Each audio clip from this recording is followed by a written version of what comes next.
Hello guys, I thought I'd talk through my Criterion Collection and what I think of the films and go slightly in depth of the ones I've seen and haven't seen. So I'll start down in number order.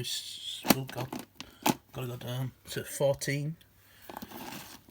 This is the Samurai Trilogy and it's a classic samurai film, or the one I've seen, the first one, and I can't wait to watch the next two, and they're not that long. So Tokyo Drifter, this was a blind watch slash blind buy, and my god, it didn't disappoint. As always with Criterions, you never know, well, they're always going to be great films, but this film sort of, as for a Yakuza film, was so different. What I loved, like its use of colour and its use of black and white cinematography, I thought was stunning.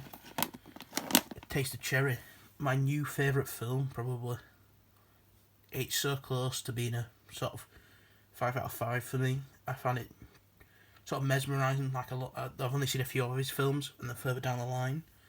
And my god, his simple art style of filmmaking and storytelling, I find it lovely.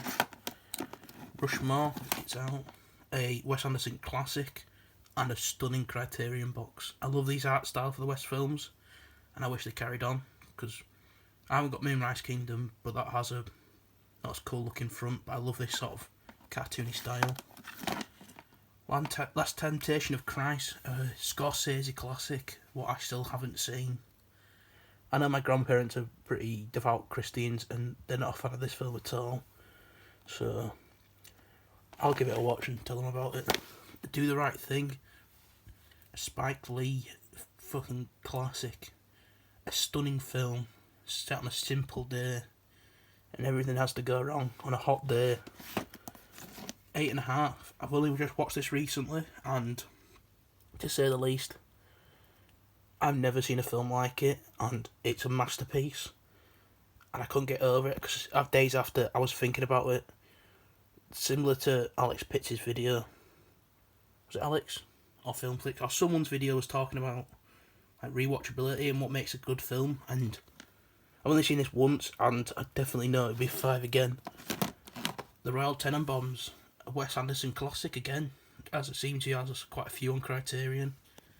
And this is a lovely film, and I just love the artwork on the cover, how it fits with Rushmore. Fear and Loathing in Las Vegas. Didn't like this on my first viewing, but I think it's going to grow on me the more and more I watch it, and probably if I took more drugs, probably enjoy it even more. I just love this cover. American import, got it off eBay for dirt cheap.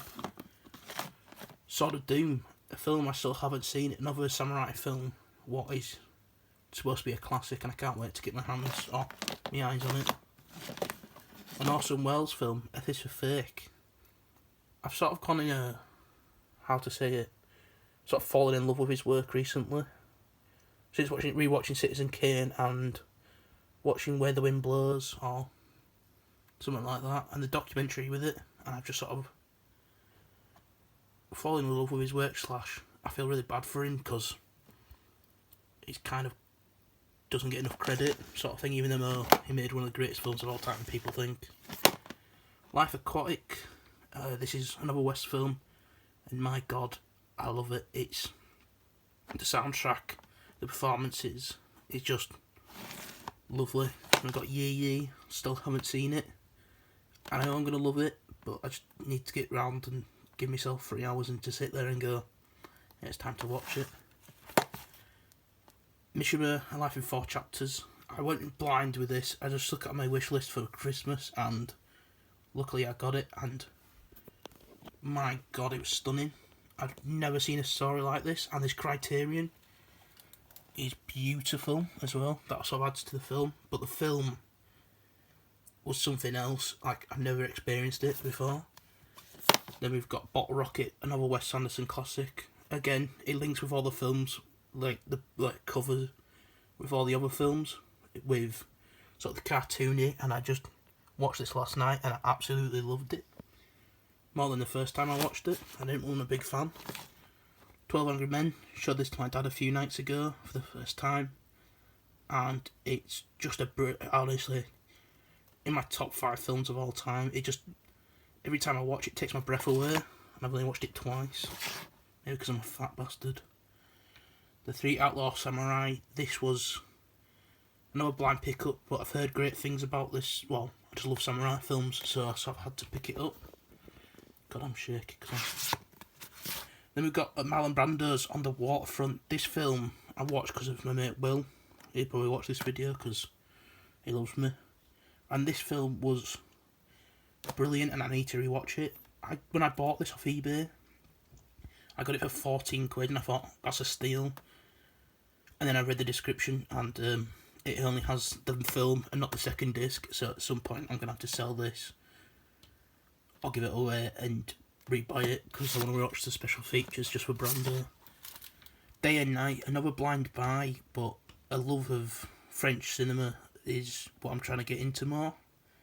And this is a love film about French cinema. What just sounds beautiful, and the cover I just find really cool. Don't Look Back, a Bob Dylan film I still need to watch, but I've seen so much of it because of in class, in college and uni, because everyone talks about this documentary, and I'll just get round to it at some point.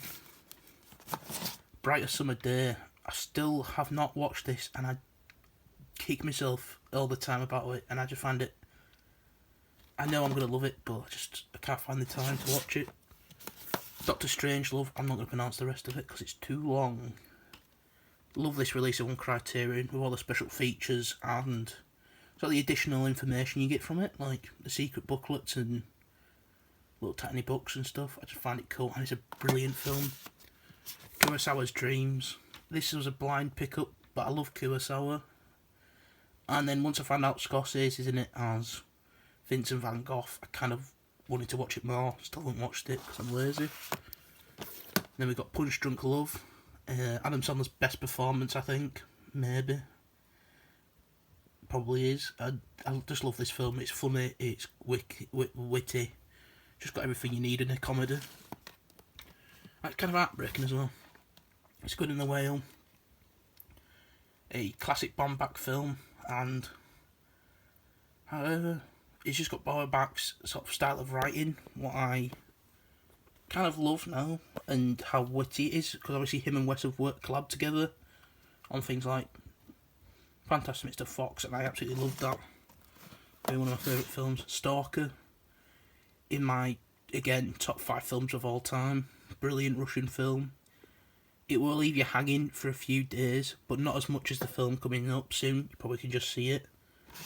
The Coca trilogy. I've only seen the first one, and again, the guy with Taste of Cherry, I kind of love his work at the moment, and how simple it is, and how calming it is, and I love it, and I can't wait to watch the next 2.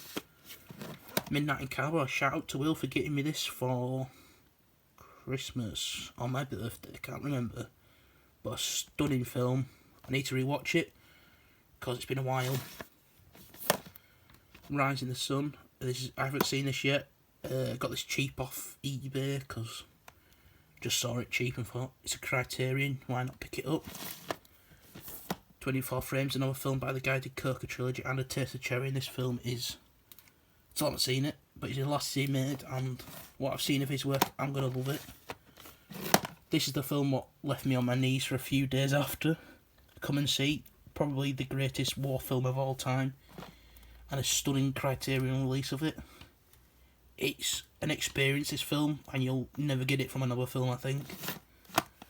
And then, second to last, Ghost Dog Way of the Samurai.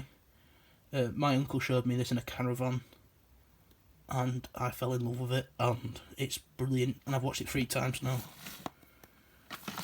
Another Come and See, because I bought 2 by accident because I'm thick as shit, and now I've sold it to my mate Will. So that was my Criterion collection. If you want me to go in depth on any of them, just put it in comments. Not think many people are going to watch this. I will be doing a video on my arrows, my BFIs, and my other bits. So anyway, have a nice day, everyone. That was me, Lachlan Ashton, talking about some Blu-rays. See ya.